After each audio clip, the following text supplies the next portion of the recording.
Hai, Assalamualaikum warahmatullahi wabarakatuh dan salam sejahtera. Selamat datang saya ucapkan ke SK Studio yang mana pada hari ini kita akan berkongsi dan mempelajari berkenaan dengan kata berimbuhan awalan yang merupakan asas terhadap penggunaan dalam bentuk ayat. Sebab apa saya mengatakan demikian? Kerana kita menggunakan kata imbuhan awalan setiap hari sebenarnya dalam bentuk ayat, dalam bentuk pertuturan, dalam dialog dan sebagainya. Jadi untuk mengetahui dengan lebih lanjut, kita tengok slide dan video yang telah disediakan. Baik, kita mulakan dengan melihat apakah objektif pembelajaran yang akan dipelajari pada hari ini, iaitu murid dapat mengenal pasti sekurang-kurangnya 3 kata berimbuhan awalan dengan betul. Yang kedua, murid dapat menyatakan sekurang-kurangnya 2 ayat lengkap dengan menggunakan kata imbuhan awalan. Oleh demikian, mari sama-sama kita mengenali apakah yang dimaksudkan dengan kata berimbuhan awalan ini. Pengenalan terhadap kata berimbuhan awalan merupakan kemahiran yang diuji menerusi kertas 1 bahasa Melayu, iaitu objektif bahagian A. Kata yang menerima imbuhan di hadapan kata dasar. Kalau belum jelas tak apa, sekejap lagi kita akan jelaskan yang lebih lanjut. Menentukan sesuatu tugasan atau perbuatan yang sedang dilakukan. Kita ada beberapa jenis, iaitu pe, ber, me, ke, di. Okey, jom kita kenal satu demi satu. Setiap jenis yang cikgu dah cakapkan tadi mempunyai variasi tertentu. Contohnya kita lihat pada awalan pe. Okey, selain pe kita ada pe, pem, pen, peng dan penge. Bagi imbuhan awalan ke pula hanyalah ke sahaja diletakkan pada awal kata dasar, dan awalan me kita ada me, men, meng dan menge. Selain dari itu adalah ciptaan sendiri, tak boleh. Bagi imbuhan awalan ber pula ada ber dan juga ber. Yang terakhir pula ialah awalan di, hanya sama saja iaitu menggunakan di juga. Sekarang kita lihat bagaimana nak menggunakan kata berimbuhan awalan dalam bentuk ayat. Satu demi satu kita bincangkan. Ayat lengkap kata imbuhan awalan pe. Okey, baik. Kita lihat indikator petunjuk yang ada di sebelah kanan, itu adalah kuning menunjukkan kepada imbuhan awalan, manakala oranye menunjukkan kata dasar. Okey. Kita lihat yang pertama menggunakan imbuhan pe. Pelakon itu tampil bergaya dengan mengenakan pakaian berwarna merah. Jadi awalan dia ialah pe, manakala kata dasar dia ialah lakon. Digabungkan menjadi pelakon yang menunjukkan kepada seseorang individu yang mempunyai kemahiran berlakon lah. Seterusnya, pem. Okey, hukuman berat dikenakan terhadap pembunuh itu. Kata imbuhan awalan ni ialah pem, manakala kata dasar ni ialah bunuh. Imbuhan awalan pen. Ali menggunakan pencakar untuk membersihkan daun kering itu. Dan yang terakhir ialah peng. Aduan pengguna perkhidmatan telekomunikasi telah dilaporkan kepada pihak yang berkuasa. Okey, pengguna. Okey, peng adalah kata imbuhan awalan, manakala guna ialah kata dasar. Okey, sangat mudah dan sangat jelas. Kita beralih kepada imbuhan awalan ke. Ke pula tiada variasi, malah kekal sebagai ke. Amir telah dipilih sebagai ketua kelas 4 indah. Kata dasar ni ialah tua. Imbuhan ke seterusnya, sekolah kami telah mendapat tempat ketiga dalam pertandingan itu. Yang terakhir, disebabkan kehendak abang yang keterlaluan, dia telah dimarahi ayah. Okey. Ke adalah kata imbuhan awalan, manakala hendak ialah kata dasar, digabungkan menjadi satu perkataan. Dah jelas dengan itu, kita beralih kepada ayat lengkap menggunakan kata imbuhan awalan me. Okey, me mempunyai banyak variasi. Kita lihat sama-sama. Me yang pertama, ayah duduk di pondok sambil melihat pemandangan di sawah padi. Melihat. Okey. Yang kedua, men. Sekolah kami telah mendapat tempat ketiga dalam pertandingan reka cipta bahan terpakai. Yang terakhir ialah meng. Sani menggunting bahagian lebihan benang pada bajunya. Menggunting. Kata dasarnya ialah gunting. Selain itu, ayat lengkap menggunakan kata imbuhan awalan be. Be mempunyai variasi dua saja, itu ber dan ber. Sebagai rakyat, kita perlu menghormati institusi beraja, ber dan juga raja. Imbuhan awalan ber, Ahmad berlari sejauh satu batu setelah dikejar oleh seekor anjing. Imbuhan awalan ber yang terakhir ialah Kamil bertugas menjaga pergerakan murid sewaktu rehat. Pengawas lah kiranya. Dan yang terakhir ialah imbuhan awalan di. Ini juga tiada variasi, hanya kekal sebagai di hadapan kata dasar. Pesakit itu dirawat dengan rapi supaya keadaannya stabil. Yang seterusnya, Ahmad berlari sejauh satu batu setelah dikejar, dikejar oleh seekor anjing. Dan yang terakhir ialah piramid itu dibina daripada bongkah batu yang berstruktur. Piramid itu dibina. Di dan juga kata dasarnya ialah bina.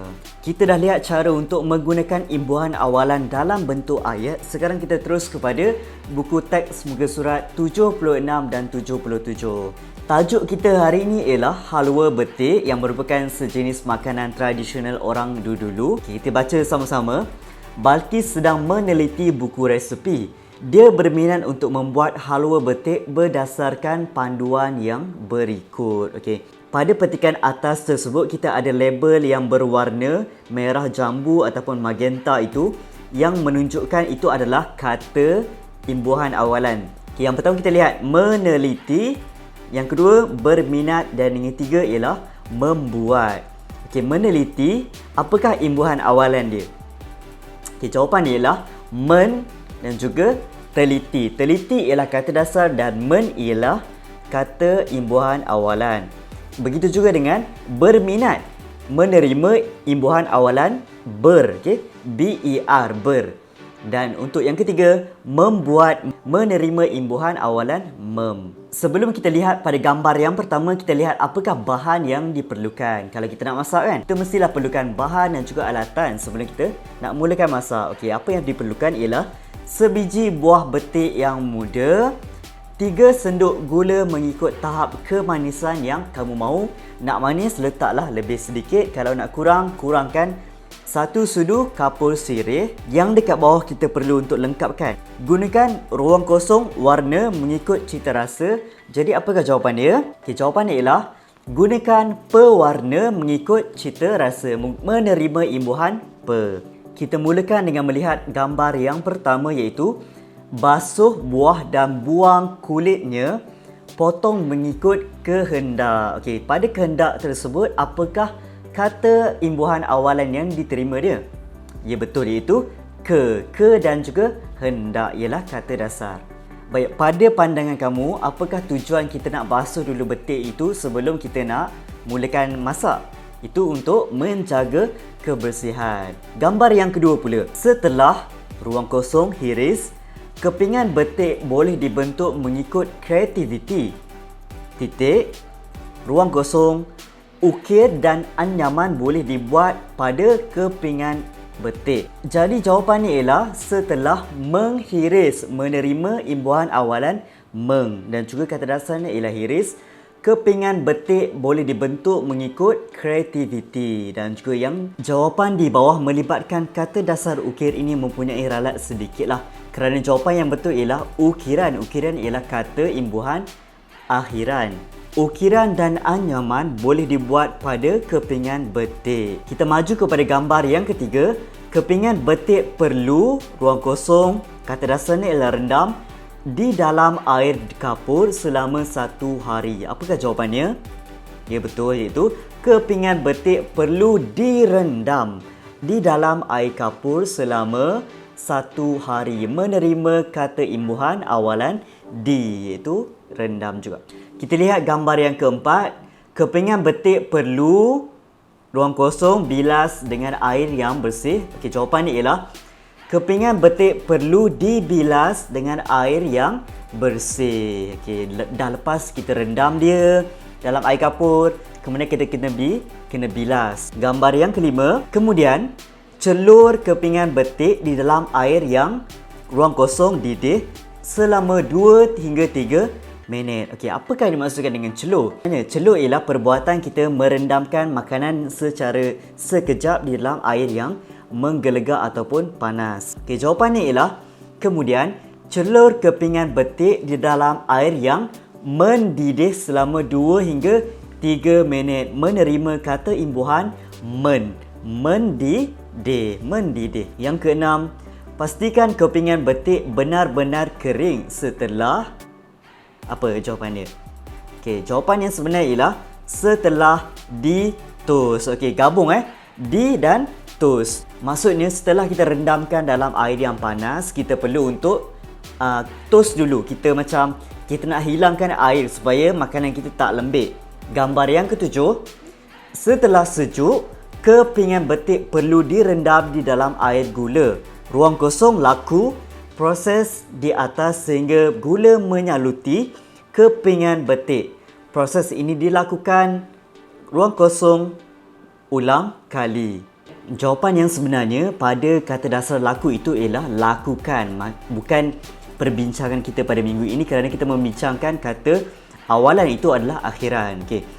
Yang di bawahnya, proses ini dilakukan berulang kali. Menerima imbuhan awalan dan digabungkan dengan kata dasar ulang. Berulang kali. Secara rumusan, kita dah mengenali apakah jenis kata imbuhan awalan. Kita dah tahu apakah variasi kata imbuhan awalan tersebut dan cara untuk menggunakannya dalam bentuk ayat yang lengkap. Dan pada pembelajaran yang terakhir tadi, kita dah cuba untuk menentukan ataupun mengenal pasti kata imbuhan awalan dengan situasi ataupun petikan berkenaan. Sudah selesai pembelajaran kita pada minggu ini. Sangat ringkas dan juga sangat mudah. Diharapkan kita kurang melakukan kesilapan. Selesai itu, maka kita berada di penghujung pembelajaran. Cikgu mengucapkan ribuan terima kasih kepada semua kerana sudi untuk menonton dan juga mempelajari bersama-sama dengan cikgu pada hari ini. Kepada yang belum like, share dan subscribe, sila tekan butang merah di bawah. Sekian, terima kasih. Assalamualaikum.